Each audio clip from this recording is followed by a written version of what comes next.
Okay, here's a quick and dirty deep and hock video. These are heads that are prepped for the CNC shop, but they're not going until I get an open slot over there.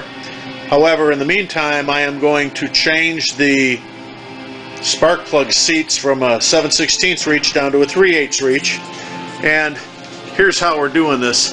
On my Acer mill, I have got the head mounted, and as you can see, this particular one is done, so we'll go and set up the other one, and I'll be right back. And have it so it's zoomed in so you can see what's going on. When you run the bit down to this point, you zero the DRO so you've got the right height, and since we're going from 7/16 down to 3/8, it's 0.625. Normally I run the vacuum cleaner to remove the chips, but on this one I'll just try and do it by hand, depending on see how bad the chip thing gets, because I don't like running all these chips. The feed on this thing is I keep it about 500 RPM because it is cast iron, and it is rather gummy cast iron. So here we go. So we just go down, touch, make sure we're at 0, and then basically take this thing down. It's already 200,